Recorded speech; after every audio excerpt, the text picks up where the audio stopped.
Legal support Bangladesh চ্যানেলের পক্ষ থেকে সবাইকে স্বাগতম। আমি আছি আপনাদের পাশে অ্যাডভোকেট মোহাম্মদ জাকির হোসেন। আজ আমি যে প্র্যাকটিক্যাল ঘটনাটা নিয়ে আলোচনা করব তা হলো, একটা বিবাদী আমার কাছে আসছে, তার নামে দেনমোহরে মামলা হয়েছে। এখন দেনমোহরে মামলাটা সে দিয়েছে বলছে, কিন্তু তার কোনো ডকুমেন্ট নেই। এখন মামলাটা সে কিভাবে দ্রুত পর্যায়ে না করে মানে দীর্ঘ সময়ে সে মামলাটাকে কন্টিনিউ করতে পারবে, বিকজ তার টাকা আর্ন করতে এবং কি টাকা দিতে কিছু সময় লাগবে। এই ক্ষেত্রে বিবাদী হয়ে যদি আপনার বিরুদ্ধে আপনার স্ত্রী দেনমোহরে মামলা করে, আর আপনি যদি ভাবেন যে এটাকে একটু দীর্ঘায়িত করা উচিত, বিকজ আপনার টাকাটা দিতে একটু সময় লাগবে, আপনার আর্নিং সিচুয়েশনটা একটু খারাপ, সেক্ষেত্রে আমি প্রসিডিং গুলো বলে দিচ্ছি কিভাবে আপনি একটু লম্বা করতে পারবেন সময়গুলোকে। সাপোজ আপনার বিরুদ্ধে একটা দেনমোহরে মামলা হয়েছে, এই দেনমোহরে মামলায় সমন দেওয়া হলো, এই সমনটা জারি হয়ে গেল, আপনি বিজ্ঞ আদালতে আসলেন, জবাব দাখিল করলেন। জবাব দাখিল করার পর কিন্তু অবশ্যই প্রি ট্রায়ালের জন্য একটা ডেট থাকবে। এই প্রি ট্রায়ালের যখন হয়ে যাবে, প্রি ট্রায়াল যখন হবে না, আপোষ যখন হবে না আপনার দুই পক্ষ, সেক্ষেত্রে কিন্তু ইস্যু গঠন থাকবে। আর ইস্যু গঠনে যখন হয়ে যাবে তখন কিন্তু সাক্ষীর জন্য থাকবে। সাক্ষীটা কে দিবে? প্রথমে দিবে প্লেন্টিফ উইটনেস, অর্থাৎ বাদী পক্ষ সাক্ষী দিবে। প্লেন্টিফ উইটনেস সাক্ষী যারা যখন শেষ হয়ে যাবে, তখন কিন্তু ডিফেন্ডেন্ট উইটনেস থাকবে, অর্থাৎ আপনি যে বিবাদী আপনিও কিন্তু সাক্ষী দিবেন। সাক্ষী দেওয়ার পর যারা হবে, আপনাকে যারা করা হবে, পরবর্তীতে আর্গুমেন্ট থাকবে, পরবর্তীতে কিন্তু রায়ের পর্যায়ে চলে যাবে।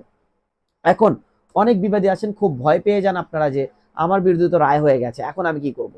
এই বিষয়টা নিয়ে আপনারা অনেক বেশি কনফিউজ হয়ে যান, ভয় পেয়ে যান। আমি বলবো যে ভয়ের কোনো কারণ নেই, রিল্যাক্স। রিল্যাক্সের কারণ হলো যে যখন আপনার বিরুদ্ধে রায় হয়ে গেছে, সাপোজ 10 লক্ষ টাকা কাবিন ছিল, আপনি 10 লক্ষ টাকা এখন দিতে পারছেন না, কিন্তু রায় হয়ে গেছে, সেক্ষেত্রে অবশ্যই যেহেতু আপনি কন্টেস্ট করেছেন মামলাটা, এই রায়টাকে নিয়ে আপনি জেলা জজে আপিল করবেন। জেলা জজে কি আপিল করবেন? জেলা জজে আপিল করবেন, চ্যালেঞ্জ করবেন এটা যে আপনার বিরুদ্ধে যে রায়টা দেওয়া হয়েছে, রায়ে আপনি স্যাটিসফাইড না, এবং আপনি বেসিক্যালি এই রায়টাকে মানেন না, আপনার সেই জন্য নতুন করে উচ্চ আদালতে শুনানি করার প্রয়োজন। সেক্ষেত্রে কিন্তু জেলা জজ অবশ্যই আপনার আপিলটাকে আমলে গ্রহণ করবে, এবং কি আপিলে গ্রহণ করার পর কিন্তু আপনি এখন আপিলেন্ট হয়ে যাবেন, আর আপনার যে বাদী ছিল সে রেসপন্ডেন্ট হয়ে যাবে। সেই রেসপন্ডেন্ট কিন্তু ডাকা হবে বিজ্ঞ আদালতে, অর্থাৎ জেলা জজেই ডাকা হবে।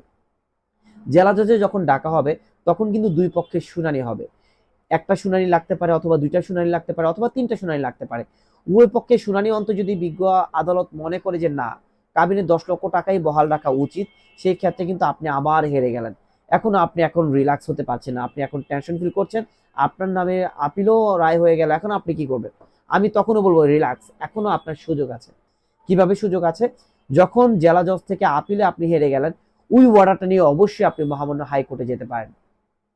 মহামান্য হাইকোর্টে যখন যাবেন, তখন কিন্তু আপনি আবারও ওখানে এগেইনস্টে বলবেন যে নিম্ন আদালতের যেই রায়টা দিয়েছে, সেই রায় আমি সংক্ষুব্ধ হয়েছি, আমার মনে হয় না আমি এতগুলো টাকা তাকে দিব, কারণ আমি তাকে টাকা দিয়েছি অলরেডি।